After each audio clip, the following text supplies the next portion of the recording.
The following is a Productions original series.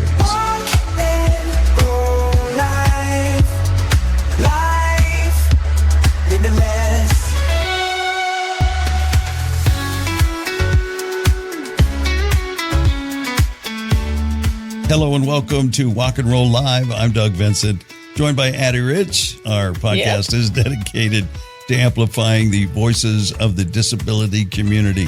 I'm a polio survivor, and Addie is on the road, in addition to other things. And I have cerebral palsy, so my trusty walker and I are chilling in Cali this Very week. nice. So you decided on the walker. I know you were debating between the walker and the chair. And I decided on the walker because I was like, it'll fit in cars. This is the whole debate we have of getting around and like fitting in and things. So yes, it's a walker one. And so far, it's working out. So far, okay. Yeah. Good. Other than that, how was the week? Anything exciting? Any rabbit stories or? No rabbit stories. You know how it is when you're getting ready to travel. Yeah. You like take forever to pack and then think about whether you need that or yes or no. And then 2 hours before you got to be at the airport, you're packing. Yeah. That was me. That's the name of my week. How about you? Yeah. And then when I get to that point, I finally just say, I got a credit card and they got stores there. So if there's something I need, we'll figure it out. For sure. Yeah. For sure. Same old. Been busy with different organizations that I volunteer for. We had a big announcement. I guess I could say it now. Our executive director at Rolling Start has accepted another position. No. With Independent Living Centers. She's going to be the executive director of the California Foundation for Independent Living Centers. So, yeah, we're all, it's mixed emotions. So what happens? What happens with you have to begin a search for a new executive director? Yeah. So we're in the middle of all that, trying to get our ducks all in a row. But she's been so great. She came to us a couple of years ago and just said, just let's start working on a succession plan. So we kind of have the framework of it. So, so now we're setting about working on it, and we had a big staff meeting. And executing it, And, and obviously there's mixed emotions, of course, we're happy for her and sad for us, For sure. Been so great. But we have some strong people internally that are possible candidates, but we'll look outside that and see how things go. So, and she's left us in a great position, So we're good. Went to a pain doctor. Oh, and? Yeah, first time I've ever done that in all the years I've been dealing with this. And, it's even talking to him, there's not a lot you can do. There's pain relief. Would you like a cortisone shot? Yeah. I had done that, so I didn't really get enough relief to really make it worthwhile. I don't think I would necessarily do it again. But he prescribed something, and it's Cymbalta. You've probably heard of that. I've heard of it. Yeah. And I guess the pain relief is a side effect of it. It was originally developed for, depression or something like that. That's what I was going to say. Wasn't it an antidepressant? Yeah. And, so of course I'm like, well, if I don't have depression, what does it do to you? And he said, you probably won't even notice. So I'm hoping that's the case. Yeah. So you get a pixie dust bump. Yeah. So speaking of which, I think I might be a placebo effect because I have to take a smaller dose, and after a week, bump up the dose. And they say it's accumulative. It's not like you take an aspirin to get relief. It's, right. Yeah, right. You have to build up. And, you titrate up. But I feel like I've gotten some relief out of it already. So, but I don't know. You feel like $1 million. At least maybe 500,000. I was going to say at least $500,000. Yeah, exactly. So, the first night I took it because I don't take it with my other medication because both of those cause dizziness. So, which the other one I don't feel. That would be very dizzy. Yeah, so putting them together, I didn't want to test that out. So, but I think I didn't have enough to eat before I took it. I woke up in the middle of the night. It was fighting me back. So did your tummy hurt? Yeah. So subsequently, it's been better. So eat some toast before you take your meds. And then the cardiologist has me on a Zeo. It's a if anybody that's had any heart conditions They put you on a halter monitor, which is just, we have one, it just drapes around your neck. Well, no, but I know that. Yes. Yeah. And it's just arrhythmias. awkward. And so this is just a little device that just sticks on your chest. It's no bigger than a quarter. And then if you feel any symptoms, you just press it. And then they give you a little logbook, tell you what time, day, and what symptom you felt, which I rarely feel any symptoms. So we'll see how that goes. Well, we shall await your medical report. Yeah, exactly. And it's just for, for treatment information. Nothing has come up that, we have to check you out, so.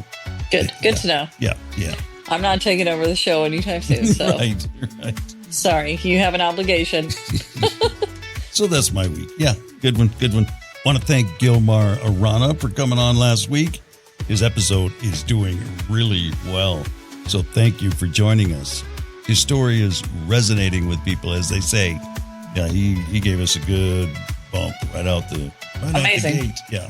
So I think, with the football team that they're involved with. That's what I was going to say. Yeah, everybody. They're all part of a group, like a chat group, and they put it in there and boom, away it goes. So yeah, thank you, Gilmar, for joining us. That was awesome. Don't forget to like, subscribe, and share. And of course, you can find us anywhere. Podbean is where we publish, but you can get us on Spotify and Apple and Amazon, YouTube. We have a YouTube channel, so check it out. Come find us, friends. Mm-hmm. Come find us. So coming up today, we have Jose Dominguez, otherwise known as Junior, and he's going to tell us about his dermatomyositis. He's on for this week. Thank you for joining us. And we'll take a quick break before we talk to Jose from Aguiar Professional Training. At Aguiar Professional Training, we know that your greatest asset is your team. Investing in their development, knowledge, and happiness is essential for your business's success and growth.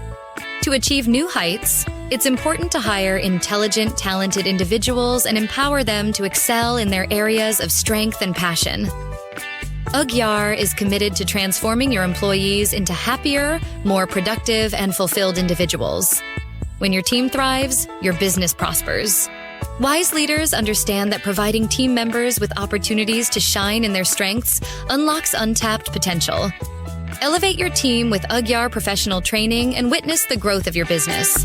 From the Aguiar Professional Training Studios, you're listening to Walk and Roll Live, Disability Stories. And we are back. Today on Walk and Roll Live, we're joined by Jose. He goes by Junior, who's been living with a rare condition called dermatomyositis since he was just 5.5 years old.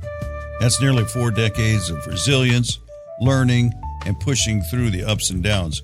Junior's here to share his story, his challenges, and what keeps him moving forward with his family and loved ones by his side. Let's start with the self-introduction. Jose, or Junior, either or. Born in Fontana, California. Out here in Victorville now. The disease I have is called dermatomyositis, which is 3 diseases in one. It's arthritis, tightness in the muscles, and ulcers. It's an elderly disease, fatal. And I guess when you're younger, dormant at one point, can become cancerous or stays dormant. Well, appreciate you joining us. Thank you. So you got diagnosed young, right? And now is that typical for this condition? Yeah. Back then, yes, it was typical back then, as young as I was. Nowadays, it seems to get people during their teens. Like I said, it usually does the teens now. Now there's diagnosis to catch it in time. Yeah. There's a cure for the sooner ones. The ones that are my age nowadays, there's no cure. And you say as a child, the life expectancy is better if you get diagnosed earlier. Good. Yeah. So do you remember because you were young, do you remember any signs or anything that presented itself that and your parents were concerned of and then started to see a doctor? No, my parents saw me just perfectly normal kid from running, jumping, all that to pretty much practically a newborn. So what led to the diagnosis? Was there a particular outbreak? The outbreak was, like I said, from running, jumping one day to gotcha. Couldn't do nothing the next day. Very fatigued. And then your life changed. Yeah, pretty much. Is it because of an inflammation that makes that happen? Like, what is the disease process that's happening that takes you from able and, a wild man to, hold on, let me take a seat, and I'm not sure I'm going to be able to get up? That was pretty much it. They don't know what would cause it or how it causes. Yeah. They just know when it hits, it just hits. Mainly from what I've done studies is it goes first to the joints. Yeah, that's where you experienced it first. So how did it affect your school years and trying to get by as a kid? So far from what I remember from what I've heard of my dad tell me the story was I couldn't go to school. I only went to school from kinder to first grade. I barely remember first grade and kinder. Like all my friends that I know back then, if they would come up to me from middle school, high school, even now, I can't remember their faces. I can remember their names, but I can't remember their faces. Yeah. So for a while, I was getting homeschooled for a while. The reason why I was going to homeschool was I was going back to school after I was getting diagnosed with different medication, getting steroids, antibiotics, stuff like that was helping me out. Took a toll. It took a while, but eventually by, I want to say 6.5, I was going back to school. What they didn't understand was I was walking on tippy toes. They never understood why tippy toes. Yeah. Just lost the movement and motor function a lot. So I would fall more then. And then eventually, from what I remember, I went to the restroom one day at school and never went out of the restroom. Apparently, from what I was told, was I had a slip. I fell unconscious, and then by the time I came to, it was almost 5 p.m. Wow! I know my parents were upset because the school didn't look for me to begin with for so long. Yeah. So by the time my dad got out of work, he went to school to go see where I was at. Yeah. Him and my mom. My mom didn't drive. Well, still doesn't, but didn't drive. So she had to wait for my dad. And nobody else was going in and out of using that restroom?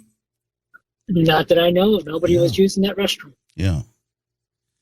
Which is odd because it's a restroom for all the kids. Yeah. I don't know. I mean, I was a teacher. I would definitely look for a child that took more than 10 minutes to make sure they hadn't flushed themselves down the toilet or just screwed off or something. So it's kind of more to that story that I guess now after all this time, we're never going to learn, but wow, 30 years ago, right? Yeah, that was 30 years ago. Yeah. My parents just decided, well, he's going to get homeschooled. So I went homeschooled for a while. Was that a mainstream school and not a school for special needs? No, it's just a mainstream school. Yeah. So just in that brief time, do you remember if they made any accommodations for you? Was there any adaptations for sports or things like that? No. None of that stuff during my school years whatsoever. Yeah.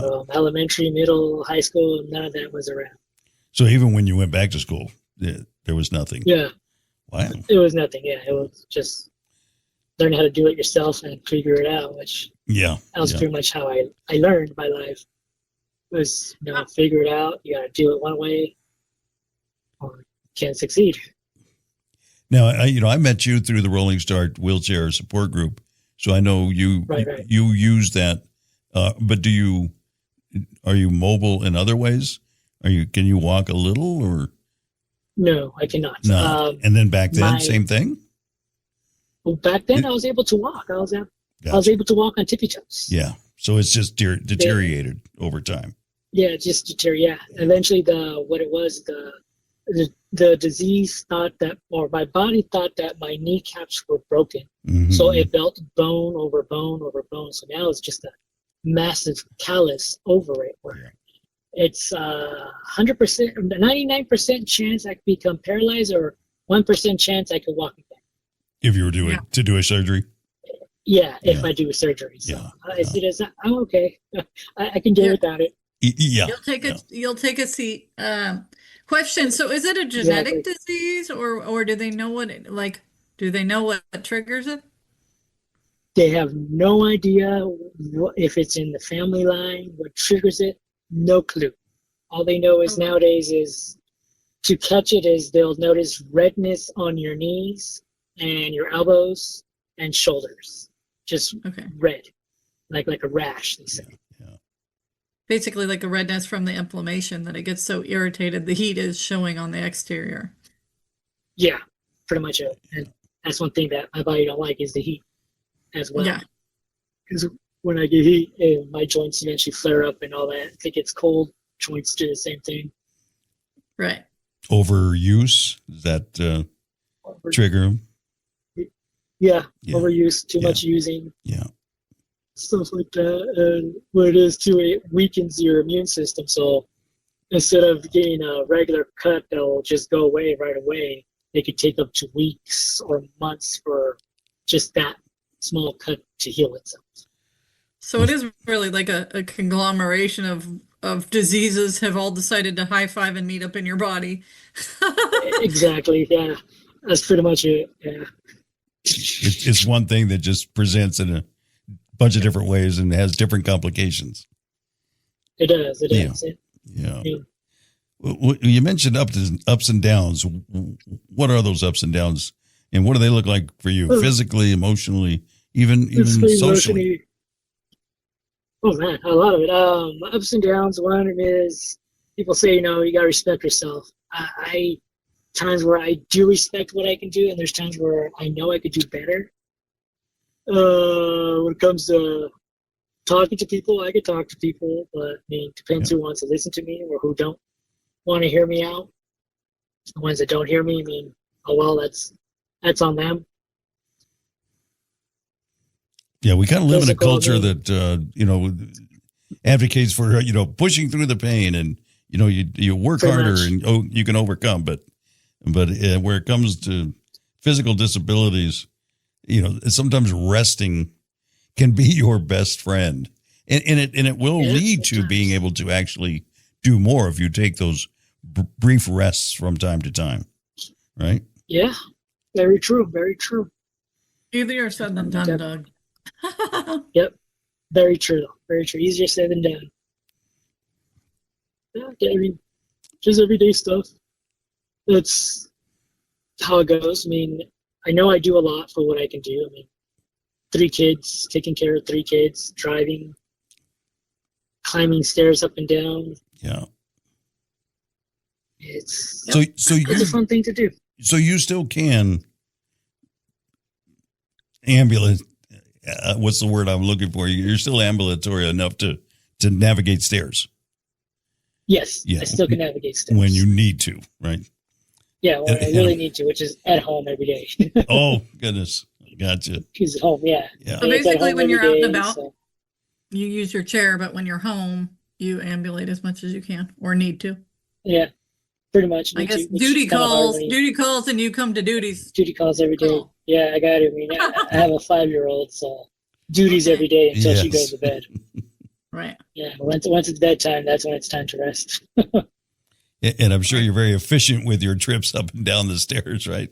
Wait till 3 or 4 tasks add up before you head up the stairs. Yep. Pretty much, yeah. So you mentioned the kids. You've got your girlfriend. You've got a son and a couple of daughters. The world to you. How has your family supported you in this journey? My parents, my dad's good. My dad's helped me out in so much that, he's proud of me. Where my mom, she's interesting. She's the one that I guess raised me to be cold-hearted, because for her is I'm not well until I'm walking. Yeah, that's how she sees it. I'm not well. I will never be well with her until I'm walking. There's times where I hang out with different friends, different groups, wheelchairs and whatnot, and she's like, "No, not me." And I'm like, "Well, you're not doing it." She's like, "No, if it was up to me, I just would have killed myself by now." I'm like, "Well, I'm not you, so I'm not going to do that." And she'd be like, "Well, why don't you? Maybe you could get over it." and you maybe be in a better place. So I'm like, maybe not, but I think I can do without doing that. Yeah. So she's a little bit darker side of the street. She's not the sunny side of the street. Yeah. And has her own baggage that she brings to your doorstep, it sounds like. Yep, and that's every day with her. So it's interesting to live with them again. Yeah. Right, like you say, complicated, right? Because you have to keep your own identity separate of that and go, well, thank God it's not her, because we all know how that story would have ended. But this is my journey. Exactly, yeah. And yeah. How do you keep your mind in the mindset of this is my journey and I'm going to walk it? Thank you for your opinion, but it's simply an opinion. Yeah. For me, it was just at first just living life how it was. I did a lot of reckless stuff being younger. Eventually, once I had my kids, that's what changed my life. And from there is I want to grow as old as I can to see my girls grow up. Yeah. See them accomplish what they can. And that's basically what I'm going for now. Is that see my girls grow up. That's what keeps me going, is that.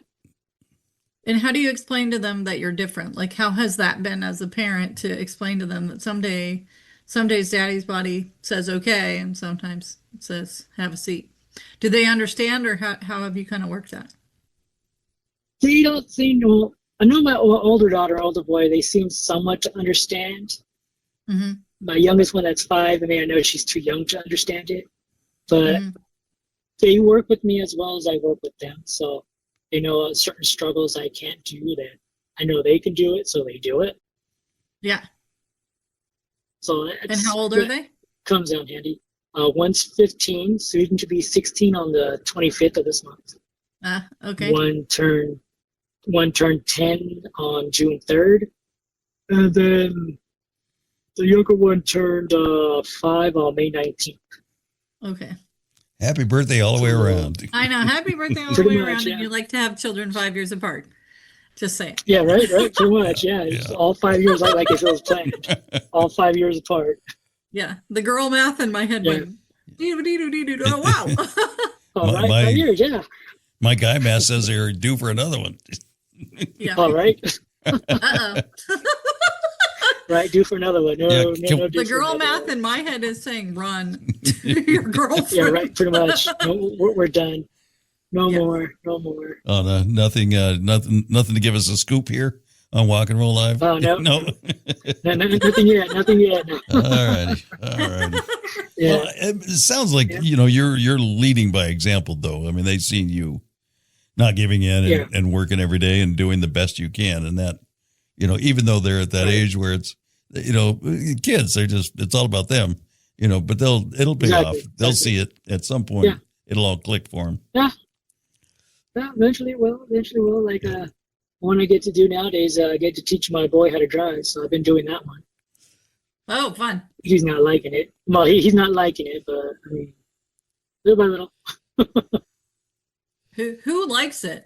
Really? I mean, some of us want it. I did. I remember wanting to learn how to drive. I had to ask my dad, when are you going to teach me how to drive? And my dad told me, well, your sisters drive. I'm like, yeah, I know. But, they're fine. They can walk. I can't. Yeah. So when are you going to teach me? He's like, I don't know if your legs are fast enough to do all that. And again, growing up, not knowing any type of help that was out there, I didn't know any of that help. Yeah. Neither did my parents. So I never had any kind of help to do that stuff. So I said, well, I can feel my legs, I just can't stretch them out. Yeah. So and that's how I learned was.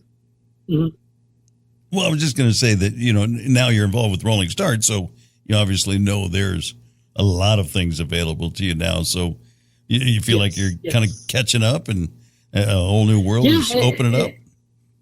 It feels like I'm finally catching up, because, all this help that we have done and can say, it's like, wow, I didn't know any of that existed back then. Where I wish I did, but I didn't know back then, too, if that even, was helpful for me or not. Because, again, growing up like I was with 2 older sisters, my mentality back then was, I can't do this. I can't do it.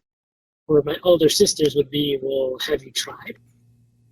Yeah. Well, no. Well, then my older sisters would be like, well, then figure it out. We have all day. Where we got to go? You got to figure out how you can get in the car, how you get the chair in the car. You got to figure it out yourself. Yeah. Taskmasters. Good advice. Right? Yeah. Yeah, and that's how I learned. I mean, learned from getting into a Mustang, a van, a truck, diesel truck. I mean, I learned it all by myself. I mean, it was a hard struggle, but it's something I still do as we speak. I get into any car I can now. Right. So you drive without adaptive equipment? Any hand controls. Yeah. Yeah. Any of that. Yeah. I never learned how to do that. Never learned. Wow. Well, I mean, that's good because you have versatility. Yeah. Right? Yeah. It might serve you well in the long run. Yeah. Yeah. Yeah. It does. So I never learned. I know I had a friend where she needed hand controls where I'm like, I don't know how to do that. And they would tell me, well, there's people that can help you do that. But I'm like, yeah, there is, but I wouldn't know where to go to do all that. At the time, now I know where to go do all that. But back then, I was like, I have no idea. Yeah. Adapt and overcome was your mantra, it seems like, because you didn't have a choice. Yeah, I didn't have a choice. Slap on the back and a good luck is what you got. Which is pretty much, yeah. That's really it. And that's not uncommon, I think, with people with disabilities. You know, there's a lot of going at you're alone a lot of the times and figuring these things out. Yeah. Even though there are a lot more things than there ever has been. And there's companies out there that, you know, you can tell them your specific needs and they'll do their best to design something to help you out. So we've come a long way and still more ways to go. But even that, I mean, it's expensive. That's the only downfall. It's expensive to do those types of companies. And I've tried some of the companies and it's like, well, that's no way I can do that. I mean, that hurts my pocketbook. Yeah. I kind of can't do that. Like right now, what I'm struggling is a new chair. I've had this chair for a while now. I bought it myself. I have insurance, but my insurance is not working with me. At first, they told me, you know, come up with a certain amount of money, which is the copay. I have the copay, but they're not reaching out to me now. Been leaving messages, or I'm like, okay, leaving messages, but no reply back. So I'm like, well, so now I got to figure out how to, so now I got to figure out how to come up with money to get another chair or buy parts for the chair. Well, we know some people. We may put you together with some people. We can make some calls. They're good advocates, and you know they work in that field, and they know how to work the insurance companies to the fullest and all that. So maybe we can help you out. We'll do what we can. Yeah. We can connect some dots. Well, You know- I should not say we, the royal we, Doug. No, that's all right. Okay, Doug. Your friends are my friends, and my friends are your friends. Yeah. So There you go. you've learned a lot, you know, and you've adapted and you've done all these things. Any lessons that maybe any nuggets of hope you can give somebody else kind of going through this situation and might be getting a little frustrated, maybe not yours specifically, but you know, when you're living life with a disability, it's always nice to have some life hacks, I guess is the term these days. Yeah, it will get frustrating, definitely does. But I mean, just push through, keep pushing through, and anything could be really possible. You just got to push through. It's, I know easier said than done, but you're capable of doing it. It's possible. I mean, I never would have thought younger me would not believe me either, because younger me hated my life. I mean, I know at one point I did go on the dark side of myself, and I almost did commit suicide myself. And I mean, I didn't, but I mean, almost. But eventually I realized, why am I going to stoop that low? That's what my thought was. Why stoop that low and give certain people satisfaction of that? Well, I'm also just disappoint those people and keep going. Well, while we've got you here, can you maybe speak to that, to somebody that may be in that part of their journey now? It's dark and they're frustrated, and maybe to them it doesn't seem like it's worth it. What would you say to them? It's worth it. It's worth keep going forward, because you're not just hurting yourself. You are hurting other people around you, whether it's your friends, your family. you have other people there that do love you, that are around you, and you would have no idea how bad they would hurt. And if you hurt them, you never know how bad they're going to go through the dark part as well. Yeah. You know, we don't want that. You know, we're being human. As human, we don't want to die. We want to keep pushing through and forward more. And it's basically how I see it as. Just keep pushing forward. It's eventually get better. I mean, it takes time. No one said, you know, life was easy. It's not. Life is hard. Yeah. Yeah. It's not fair and life is hard. Yeah. Life. Yeah. And look at all the blessings you have in your life now too. Yeah. Right? Definitely. And with everyone else, same way. They can have that same type of blessing. Just takes time. Takes time a lot. For sure. And communication. Yeah, communication with everybody. Talk to everybody. Let them all know what you're going through. I think that's really good advice because when you struggle, you go in instead of out, right? So that's the hardest part is to say to someone else, I need help. I'm stuck in the seat. I'm in a dark spot and I need somebody to hold my hand. Yeah. Hold a hand, hold that hug, and just talk to somebody. Get to know them more. Including if it's a random person, you know. Always greet people. That's what I do nowadays. Random person I see in the street. Hey, how's it going? How you doing? You know.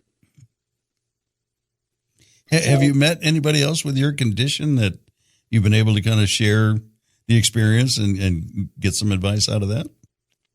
I have not. I'm in a group with the same condition as I have, but never in person. The groups, everyone's in different types of diagnosis with it. Mm-hmm. So I met a couple of them through certain meetings, you know, Zoom meetings, stuff like that.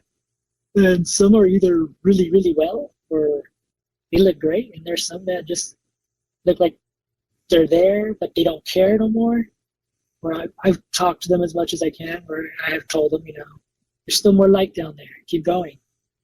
Yeah. Push through more. And, you know, it's the best you can do. And you can't meet people that have your same condition. There's other people that have way worse conditions than someone else does.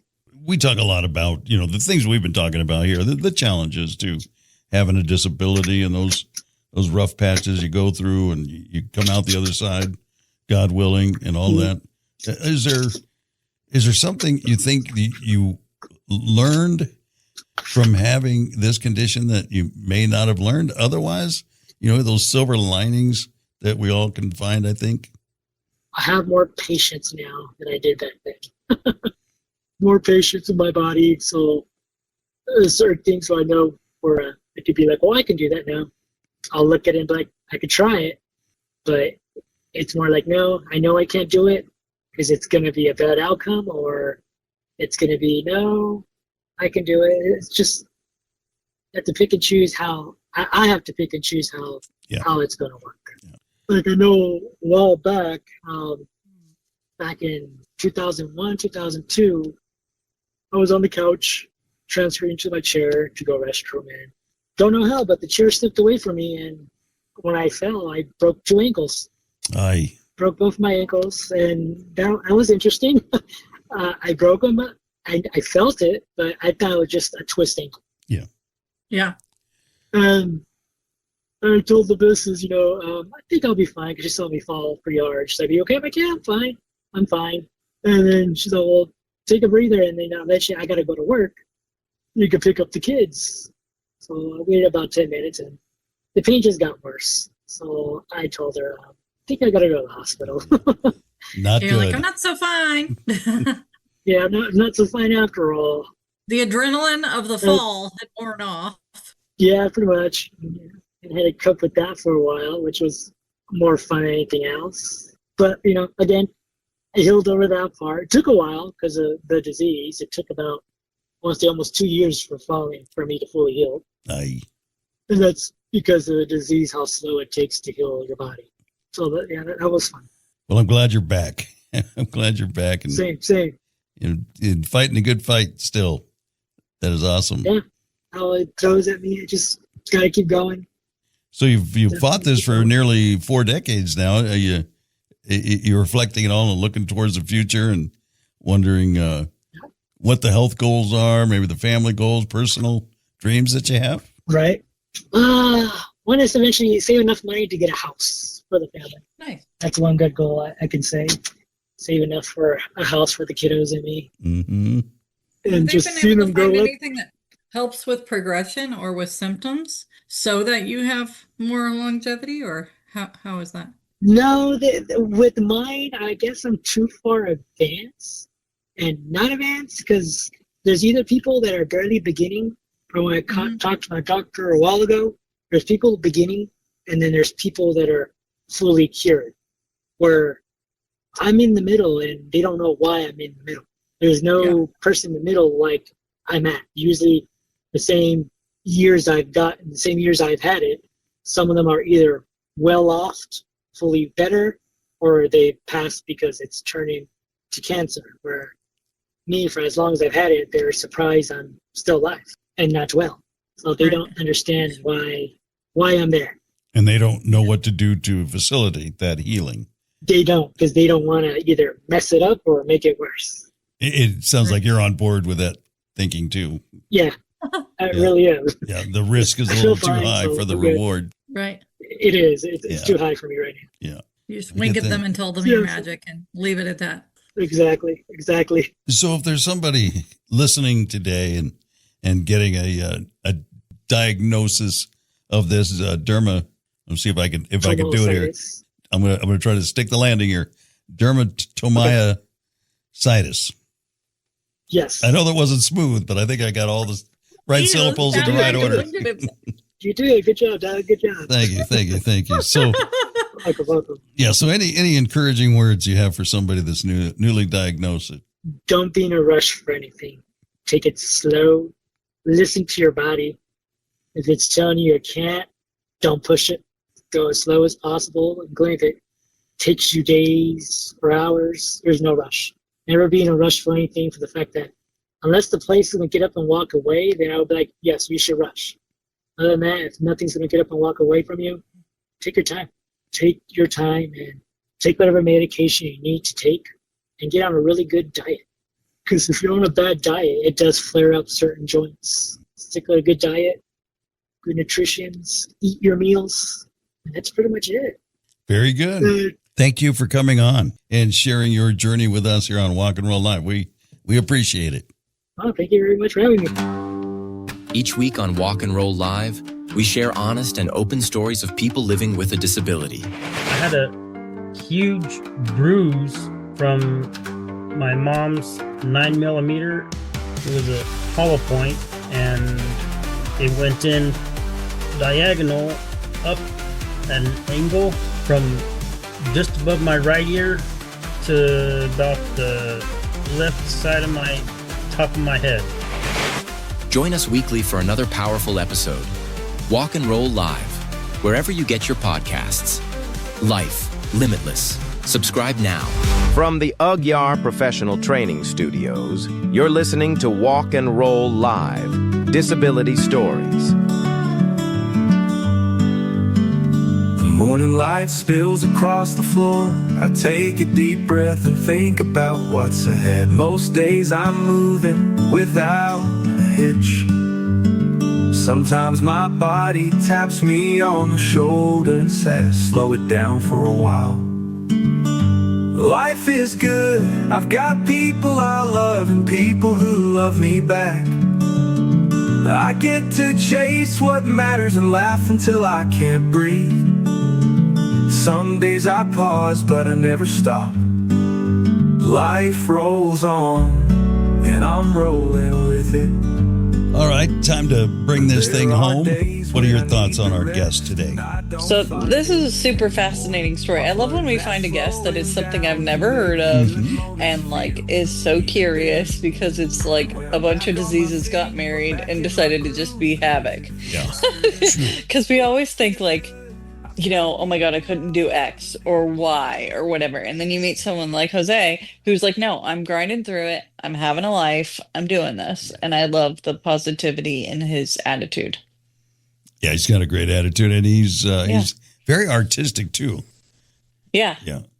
Yeah, when we were we couldn't with him. share really here, we couldn't show it, but yeah, he does that too. Exactly. Y'all listeners don't get the joy of seeing what we see when we interview people on video sometimes, or what their backgrounds are or whatever. Let's just say he's super talented. And I would love to do that. That's something I, is always in the kind of the back of my mind, and it comes to the front a little more from time to time, but it's a whole nother skill that shebangle that we don't want to do. And Doug likes to spring it on me that we're going to be on video and it's going to go on YouTube, and then I have a big zit. You know how it goes. The universe says, "Oh, you're going to be on camera? Have a zit." Hey, thanks. Look at this. Look at that shiner. Nope. Just kidding. And at this point, we don't have anybody for next week, but we're pretty good at, pulling a rabbit out of our hat, so to speak. Yeah, good way. Thanks for staying clean, Doug. You're welcome. You're welcome. So you'll be surprised next week. Oh, and before we go, I'll give you the short story. I just came up with a new, I was going to put it as a segment maybe in this podcast, but I thought, no, we'll just kind of have it stand alone. And it's This Week in Disability History. And they're quick if you want to consume them. They're 5 minutes or so. And we've got the first one is out on Spotify or wherever, same places. And if you like that one, gonna stay tuned. We got another one. Keep on. Working on another one for probably do it Monday or something next week and launch them every Monday. Yeah, so that sounds cool for the history nerds and us who want to learn more about other kinds of history than the ones that you find on the History Channel. Yeah. And this goes, this first one is in the 50s. Okay. Yeah, it's about some... Before there was before there was a twinkle. Yeah, almost before me, but not quite. I was like, man, yeah, you're only 14 years old. Don't make people think you're old. Yeah. He lies. That's it. Sure. Mm-hmm. Sure. I just picked a number. Sure. Can't even see 14 from here. Oh, shoot. Yes, we can. We can see it for your grandbaby. There we go. All right. Well, appreciate you listening. Thank you very much. I'm your host, Doug Benson, with Addie Rich from the Aguiar Professional Training Studio. This has been Walk and Roll Live. Disability Stories, Life Limitless.